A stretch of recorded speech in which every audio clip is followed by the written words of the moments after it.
Muslimin muslimat rahmati Allah sekalian, terakhir,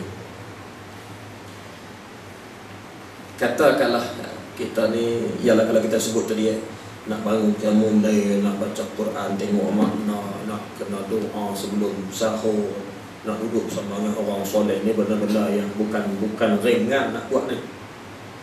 Perlu kepada satu usaha yang bersungguh. Nak mai sembahyang berjemaah tiap-tiap waktu di surau ni bukan benda-benda yang mudah, benda yang payah. Kita sendiri boleh tahu kita sembahyang ni berapa kali. Ya, kalau kita sembahyang penuh berapa kali tak khusyuk. Berapa kali khusyuk. Ramai mana orang sembahyang, bila tengah sembahyang hujan turun dia pun teriak-teriak Allah kain tak angkat lagi, basah terus basuh pula. Sembahyang macam mana? Kita tahu diri kita sembahyang macam mana, khusyuk tak khusyuk macam kita tahu. Quran kita baca banyak mana, kita tahu, faham tak faham tu bab lain. Maka kalau nak dihitung amalan kita ni, kita sendiri ni boleh tanda berapa banyak amalan kita nak mati jumpa Allah Ta'ala. Satu rahsia untuk kita kekal amalan kita ni tuan-tuan sekalian, walaupun kita ni mungkin sembahyang tak banyak, baca Quran tak berapa fasih, tak berapa rajin, baca pula tak berapa fasih, sedekah pun kurang, haji pun tak boleh lagi, duit tak ada, serba-serbi kurang. Salah satu caranya ialah dengan kita buat satu amalan yang mana amalan ini pahala dia berterusan walaupun kita mati. Apa dia? Kita wakafkan harta kita kepada kegunaan orang ramai, khususnya untuk Islam. Beli tanah wakaf, beli bangunan wakaf, beli sesuatu wakaf. Selagi mana orang guna barang yang kita wakaf itu, selagi itulah pahala dia dapat kat kita. Sampailah orang guna tu, sampai kiamat. Berterusan. Ni aset yang berterusan. Sentiasa guna, sentiasa berterusan. Baik sama ada contoh mak kita meninggal dah, ayah kita meninggal, beli sesuatu wakaf niat untuk dia, pahala boleh kat dia. Salah satu contoh yang tuan-tuan boleh buat turis malam ni juga lepas sembahyang sehari ni, tuan-tuan boleh beli tanah wakaf sekolah rendah Islam Bahrul Ulum 1000. Yang barangkali tuan-tuan pun ada anak-anak yang hantar mengaji di situ. Saya bawa sejarah tanah wakaf tu malam ni. 1000 di Taman Arwana, Permatang Pau. Sekolah yang telah berusia 8 tahun, tahun ini tahun ke-8. Darjah 1 sampai darjah 6 semua ada. Asrama pun ada, guru ada 30 orang, murid ada 300 orang. Darjah 6 ada peperiksaan UPSR. Tahun ini tahun yang ke-4 peperiksaan UPSR. Cemerlang, budak-budaknya hebat. Tahun pertama UPSR periksa, 5 orang dapat 5A. Tiap-tiap bulan sekolah ni 1000 ni, dia kos perbelanjaan dia sebulan lebih daripada 58,000. Satu jumlah yang besar untuk sekolah agama rakyat yang tidak ada peruntukan.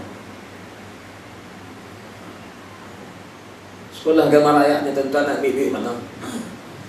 Lainlah kalau sekolah sukan. Tentu ada biasa orang mes. Ni saya nak kutip derma tanah wakaf, sekolah sukan Bukit Jalil. Sekolah ni kita ajak anak kita main badminton, ajak anak-anak main golf. Ya tuan-tuan, kalau boleh kita wakaf tanah ni untuk sekolah sukan, wakaf tanah untuk buat padang golf. Tak ada mana. Sebab apa? Sebab sekolah sukan ni, sekolah sukan semua sekolah yang ada peruntukan, sekolah yang cukup persebaran, yang tak ada duit ni, yang hidup segan mati tak mahu, sekolah agama rakyat. Sejak daripada ditarik bantuan per kapita sekolah agama rakyat itu, maka start daripada itulah sekolah agama rakyat ini terumbang ambing. Ada pihak menawarkan bantuan, baik nak terima bantuan boleh, syarat dia kamu kena buang subjek sekian-sekian. Apa subjek ini buang? Antaranya subjek jihad, subjek qawaid fiqhiyah, subjek usul fiqh, subjek usul tafsir, subjek mustalahul hadis. Subjek ini subjek yang boleh menyebabkan orang ni cerdik, celak dan boleh nampak mana benar, mana salah, mana batil, mana yang betul. Luang semua ni subjek-subjek ni. Dulu orang ambil STA, sijil tinggi agama, ataupun STU, sijil tinggi agama, mengaji usul fiqh, mengaji qawaid fiqhiyah, mengaji jam subjek yang disebutkan tadi. Sekarang diganti kepada STAM, STAM, STAM. Sijil Tinggi Agama Malaysia ada 10 subjek sahaja. Selebihnya semua dibuang. Dulu STU, STA 20 subjek juga. Anak-anak kita mengaji sekolah agama raya, dia reti, dia tahu ni hukum ni apa. Sebab apa jadi macam ni? Sebab apa wajib? Wajib ni bukan wajib saja, wajib dah banyak jenis. Orang tu sebut wajib, ni rukun haji wajib. Kalau bertemu dengan pilihan raya, ni di dunia, kena buat rukun haji dulu.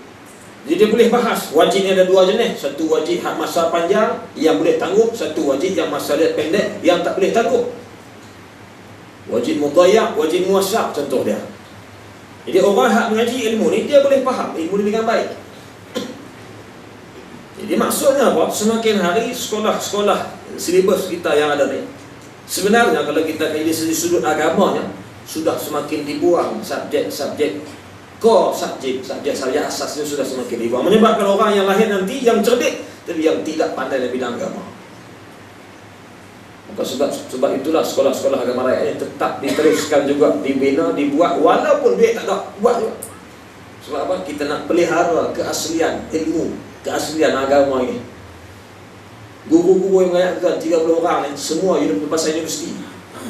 Engineering, USM, Pakistan, Azhar, Jordan, guru yang pakar matematik, bidang matematik masa pengajian dia korban gaji dia. Dia boleh apply kementerian, dia boleh apply universiti, dia boleh apply untuk tempat lain yang mendapat gaji 3,000, 4,000, 5,000. Tapi dia boleh sanggup tunggu di sekolah Islam Darul Ulum ni dengan hanya semata-mata gaji sebulan tak sampai RM900. RM900 tadi tuan-tuan nak bagi duit, nak bela lagu mana anak bini, nak bayar duit kereta tak lepas, rumah lagi, api lagi, ayak lagi, minyak lagi. Ni minyak petrol ni tuan-tuan 2014 ataupun 2015, Jawatankuasa Pemandu yang ada di peringkat Kementerian Perdagangan Dalam Negeri, dia telah buat satu rumusan. Sebab minyak ni semakin kurang bahan minyak kita ni, maka harga nanti 2015-2014 harga nanti dia akan jadi serupa harga ikan. Hari ni sekilo RM7, esok hujan lebat, laut bergelora, sekilo RM12. Dia tak ada harga yang terkawal. Macam ni harga RM9, di sini harga RM8. Esok dah ikut syarikat minyak, Shell jual RM1.5, Petronas jual RM1.8, Petronas lingkup, Shell naik. Orang pergi kat Shell lagi, esok naik pula harga RM2.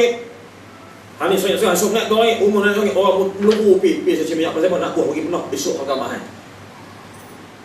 Selaku habis, hidup buruh harga habis. Ni akan dibuat tahun 2014 atau 2015.